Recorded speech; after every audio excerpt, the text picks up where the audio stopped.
क्षेत्रमिति कहलाता है। अब देखिए, ये तो डिफिनीशन हो गया। जैसे देखिए, समतल आकृति में जैसे आयत हो जाएगा,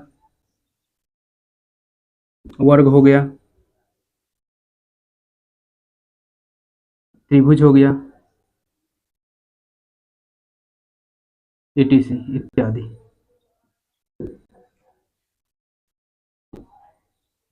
आयत, वर्ग और त्रिभुज, ये सब समतल आकृति हैं। अब देखिए, क्षेत्रमिति इसको दो भागों में बांटा गया है, चाहे दो पार्ट में इसको अध्ययन की सुविधा के लिए कर लेते हैं। देखिए, क्षेत्रमिति इसको दो पार्ट में डिवाइड करते हैं, 2D एंड 3D। ठीक है, 2D के अंतर्गत सिर्फ लंबाई और चौड़ाई के बारे में अध्ययन किया जाता है, और 3D में लंबाई, चौड़ाई और प्लस ऊंचाई हो जाता है।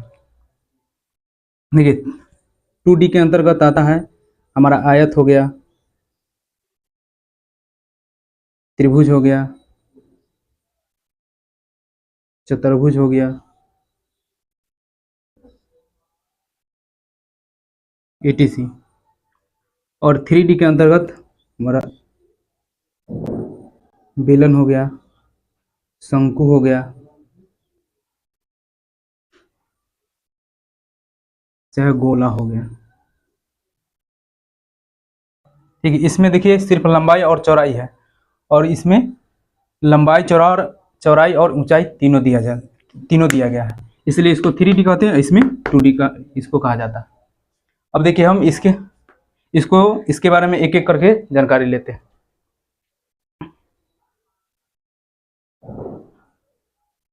नोट अगर कीजिएगा तो कर लीजिएगा, वीडियो को पॉज करके, जब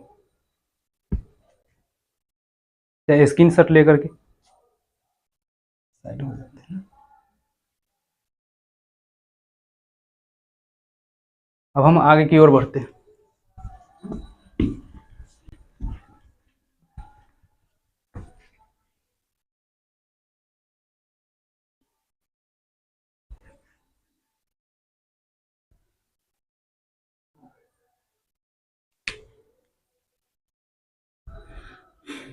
चलिए, हम आयत से शुरू करते हैं।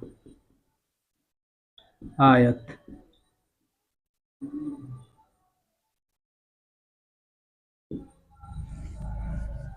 देखिए, आयत इसका डिफिनीशन हो जाएगा, चार भुजाओं से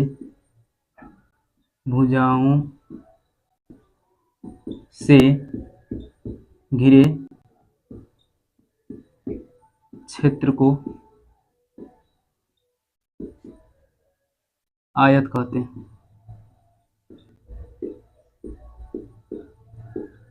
चार भुजाओं से घिरे क्षेत्र को आयत कहते हैं। जैसे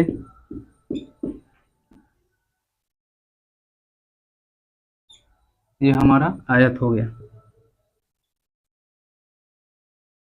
देखिए, आयत में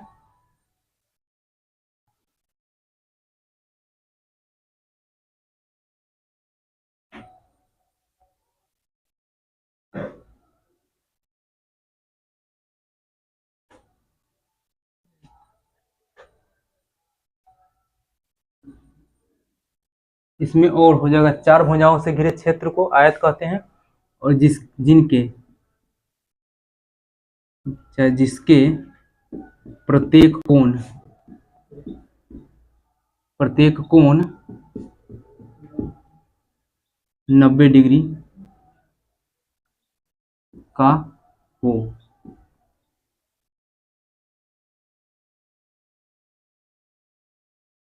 और आमने सामने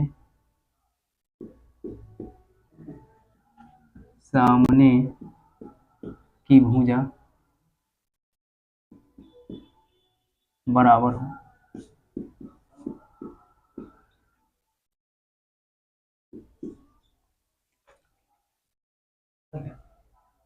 हो गया।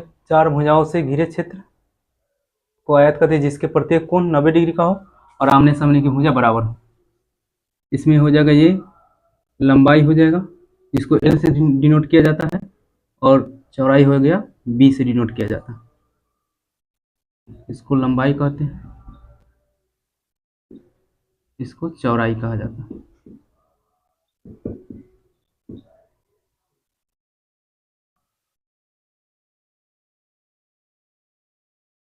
चलिए इसका आयत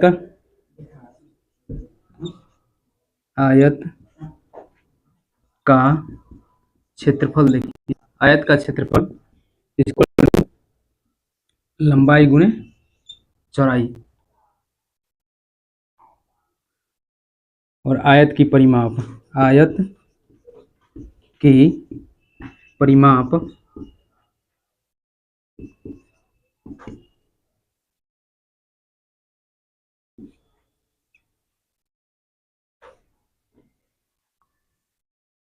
ए प्लस ए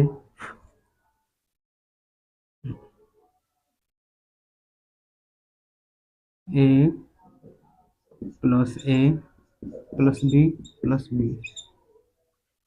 इसको ऐसे भी लिख सकते हैं, ए 2a हो जाएगा प्लस 2b हो जाएगा।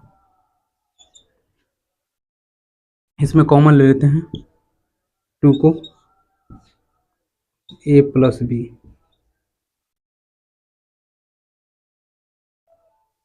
यहाँ पे हम लोग एल और बी माने हैं ना, तो ए ले लेते तो अच्छा होता। यहाँ पे एल और बी ले लेते हैं, एल बी और एल बी, 1 एल और 1 एल 2 एल, और 1 बी और 1 बी हो जाएगा 2 बी। ठीक है, दोनों में से कॉमन ले लिए 2, और यहाँ बच गया हमारा एल प्लस बी। ये हो गया आयत का परिमाप। चाहे इसको चारों भुजाओं को जोड़ देंगे, इससे भी निकल जाएगा हमारा आयत का परिमाप।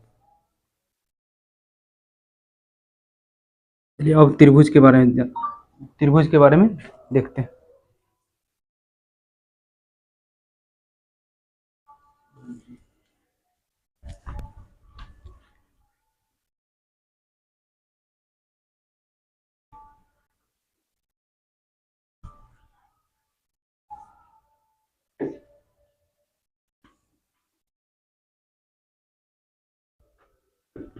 त्रिभुज,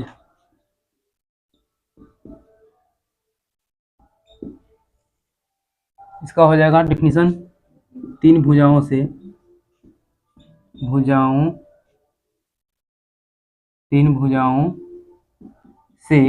घिरे क्षेत्र को त्रिभुज कहते हैं।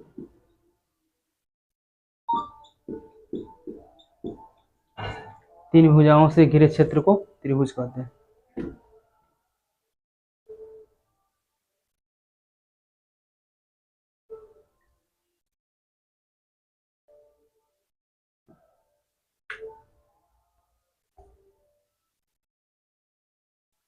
जैसे हो जाएगा, देखिए ये हो गया हमारा त्रिभुज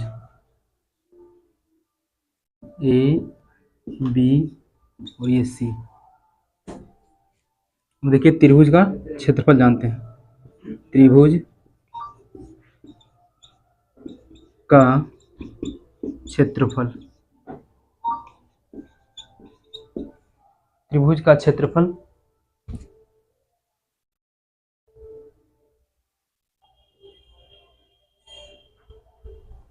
त्रिभुज का क्षेत्रफल इक्वल टू हो जाएगा 1/2 two L B plus H. यहाँ पर लिख दीजिए, जहाँ बी इक्वल टू आधार हो गया बेस, और एच इक्वल टू हाइट हो गया ऊंचाई।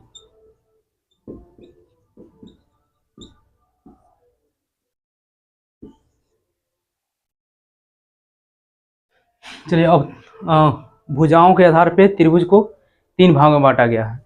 भुजाओं के आधार पे त्रिभुज को 3 भागों में बांटा गया है। भुजाओं के आधार पर त्रिभुज को 3 भागों में बांटा गया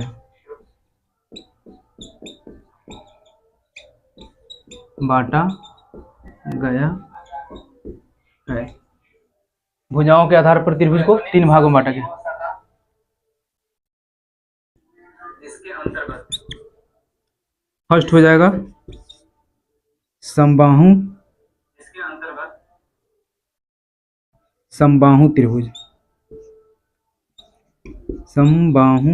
त्रिभुज। सेकेंड हो गया समद्विबाहु त्रिभुज। समद्विबाहु त्रिभुज। समद्विबाहु और लास्ट हो जाएगा हमारा विषमबाहु त्रिभुज।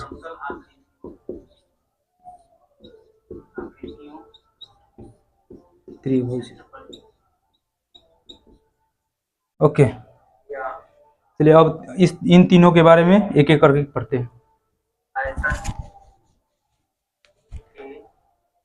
बारे में करते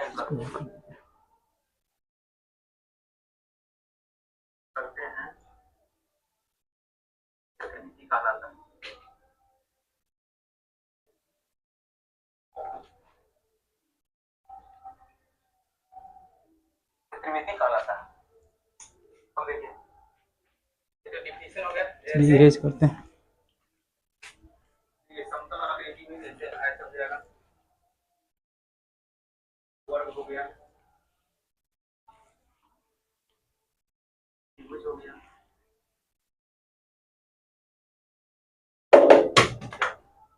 ये फर्स्ट हमारा था समबाहु त्रिभुज। समबाहु त्रिभुज देखिए नाम से स्पष्ट है, इसका डिफिनीशन निकल जाएगा नाम से। वैसा त्रिभुज जिसके सभी भुजा बराबर हो और प्रत्येक कोण 60 डिग्री का हो। वैसा त्रिभुज जिसके प्रत्येक भुजा बराबर हो और प्रत्येक कोण 60 डिग्री का, उसे समबाहु त्रिभुज कहा जाता है।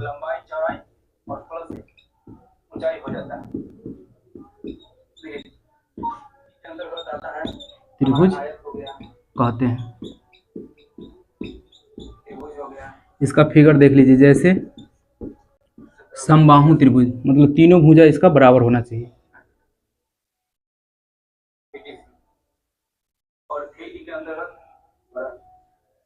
ये वाला भुजा और ये वाली तीनों आपस में बराबर है। यदि मान लीजिए अगर इसकी लंबाई 5 सेंटीमीटर है, ये भी 5 सेंटीमीटर होगी और ये भी 5 सेंटीमीटर होगी, और इसका प्रत्येक कोण 60 डिग्री का होता है। ये भी 60 डिग्री और ये भी 60 डिग्री और ये भी 60 डिग्री, तीनों कोण बराबर होते हैं। अब देखिए सेकेंड था हमारा समद्विबाहु त्रिभुज।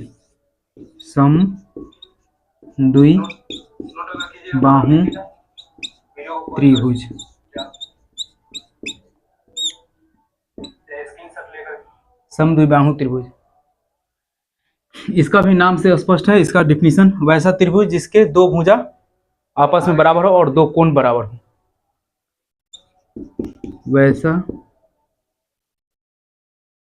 वैसा त्रिभुज जिसके दो भुजा और दो कोण बराबर हो उसे समद्विबाहु त्रिभुज कहते हैं। द्विबाहु त्रिभुज कहते हैं। इसका फिगर देख लीजिए, जैसे हो जाएगा समद्विबाहु मतलब इसका दो भुजा आपस में बराबर होगा।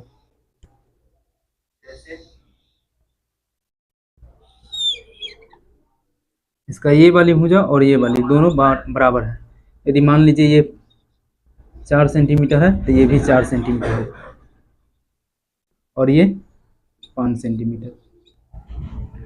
इसका दोनों भुजा बराबर है तो इसका नीचे का जो बेस का होगा ये दोनों कोण आपस में बराबर होगा। अगर ये कोण मान लीजिए 45 का है तो ये भी 45 का है। चार भुजाओं से घिरे क्षेत्र को आयत कहते हैं और जिसके प्रत्येक कोण 90 डिग्री का हो।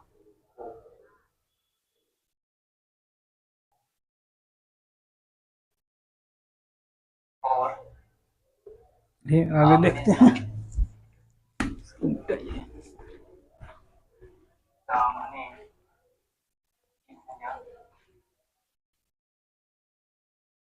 बराबर।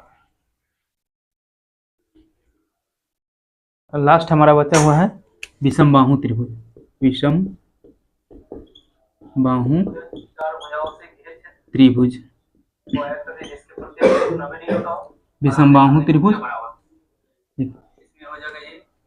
विषम का मतलब ही होता है अलग अलग। ठीक है, वैसा त्रिभुज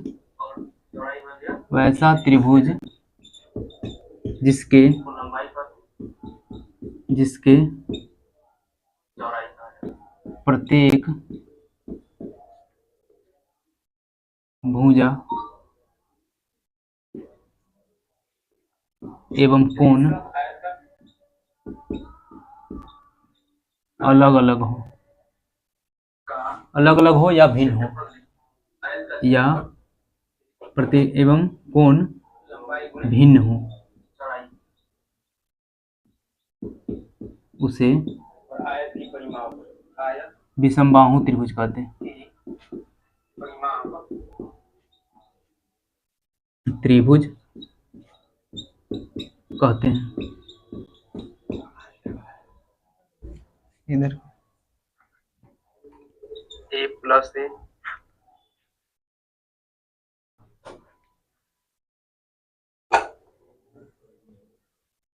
इसका देख लीजिए, जैसे इसका फिगर हो जाएगा विषम बाहु, इसका तीनों भुजा और तीनों कोण भिन्न भिन्न होगा, अलग अलग। से मान लीजिए ये है,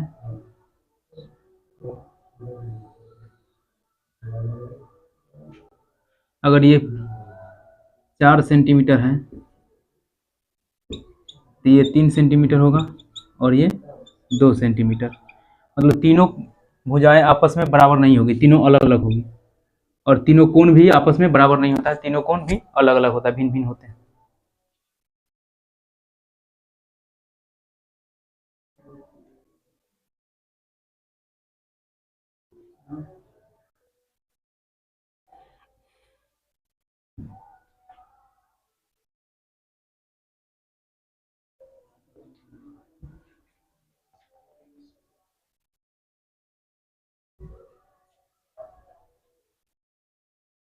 चलिए अब आगे की ओर।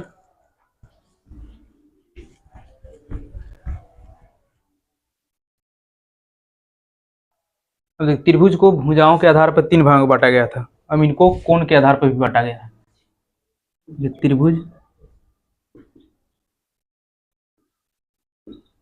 त्रिभुज को कोण के आधार पर निम्न भागों में बांटा गया।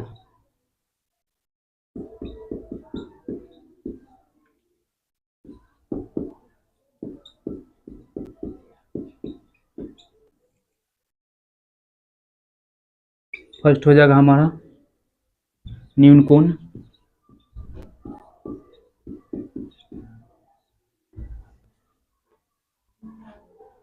न्यून कोण त्रिभुज। सेकेंड हो जाएगा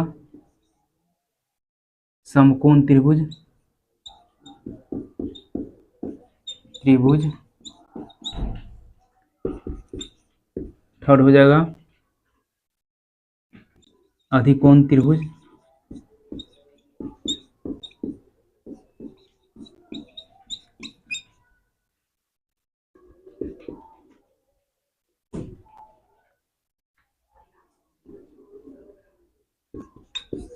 और ऋजु कोण त्रिभुज, ऋजु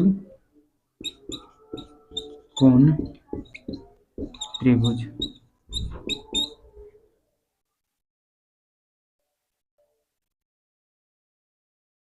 चलिए फर्स्ट का डेफिनेशन जानेंगे। न्यून कोण त्रिभुज,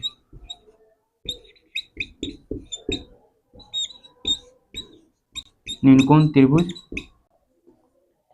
वैसे त्रिभुज जिनके प्रत्येक कोण न्यून कोण हो। न्यून कोण का अर्थ होता है 90 डिग्री से छोटा, 0 डिग्री से बड़ा और 90 डिग्री से छोटा। वैसा त्रिभुज, त्रिभुज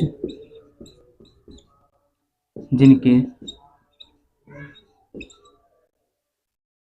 जिनके प्रत्येक कोण, जिनके प्रत्येक कोण 0 डिग्री से बड़ा और 90 डिग्री से छोटा हो उसे न्यून कोण त्रिभुज कहते हैं।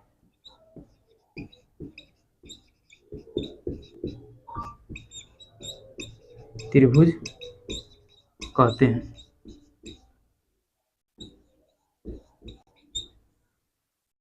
जैसे देखिए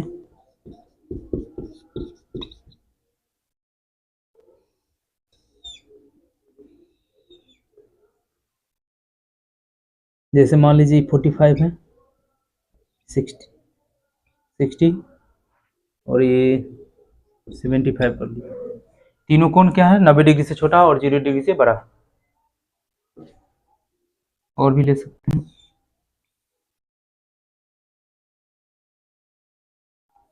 60 डिग्री, 60 डिग्री और ये इसको भी 60 कर दीजिए।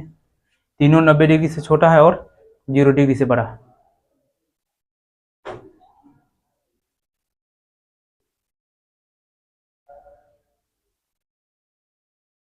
इधर से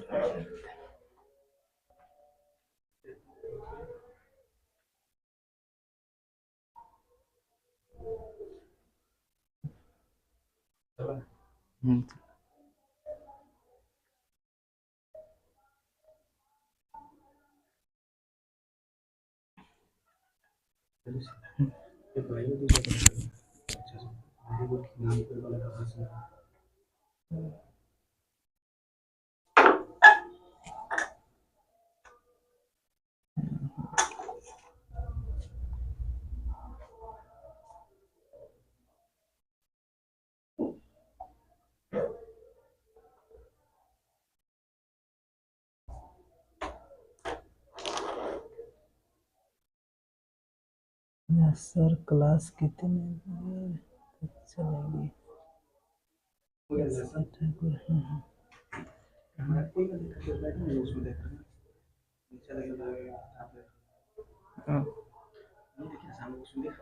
हाँ दिख रहा है।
देखिए नील कोण के बाद सेकंड था हमारा समकोण त्रिभुज।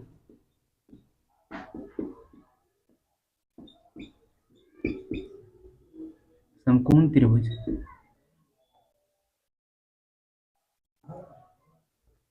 ये वैसा त्रिभुज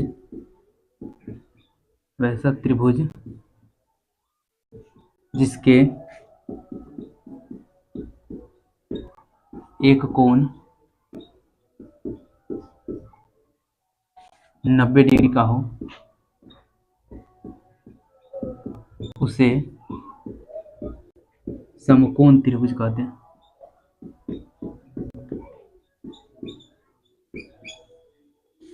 कहते हैं। देखिए जैसे एक कोण 90 डिग्री का होना चाहिए,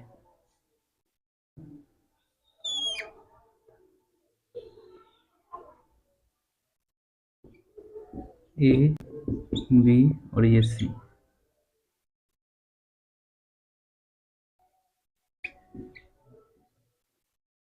और ये दोनों कोण 90 डिग्री से छोटा भी रहेगा तो चलेगा। एक ही कोण कम से कम कितना होना चाहिए 90 डिग्री का।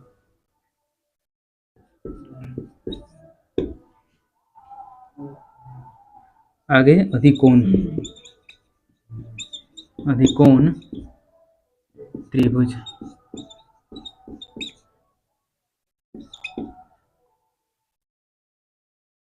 इसका हो जाएगा वैसा त्रिभुज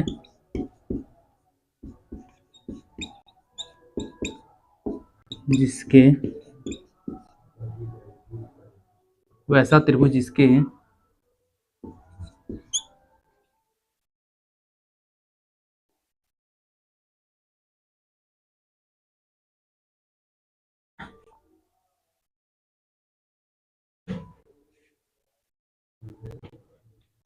जिसके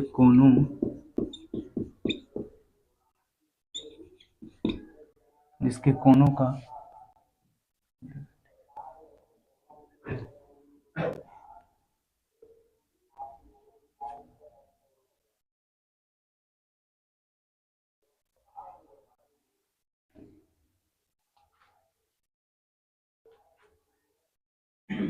वैसा त्रिभुज जिसके एक कोण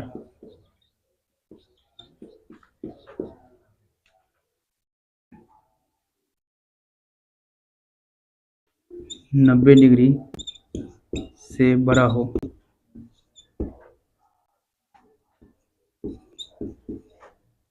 उसे अधिकोण त्रिभुज कहते हैं।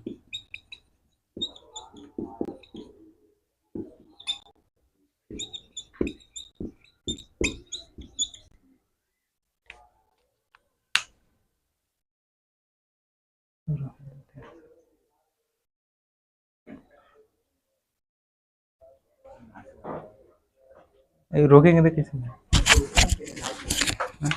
हाँ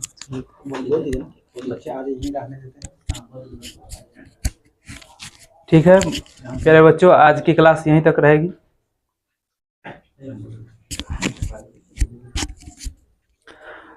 हेलो मेरे प्यारे बच्चों, मेरे भाई उम्मीद करते हैं कि आज की क्लास आपको अच्छी लगी होगी। हाँ संभव कुमार सर कब तक क्लास चलेगा? बस वो खत्म हो गया क्लास, ठीक है। और कौन है? विकास कुमार, वाह अंतिम आया है विकास कुमार क्लास ज्वाइन करने। तो बच्चे आज की क्लास यहीं पर रहने देते हैं। ये आपके दिलेश सर हैं जो आपको मैथमेटिक्स पढ़ाया। आइए सर, ये आपके दिलेश सर हैं जो आपको आज क्षेत्रमिति की क्लास ली। और उम्मीद है कि अगर आपको क्लास पसंद आई होगी तो आगे भी ये सर आपके लिए कुछ अलग अलग विषय लेकर के आएंगे और क्लासेज लेकर के आएंगे, ठीक है बच्चों। तो सारे के सारे बच्चों अगर क्लास अच्छा लगा तो यस सर मैसेज करिए और मिलते हैं अगली क्लास में, ठीक है बच्चों। Good night.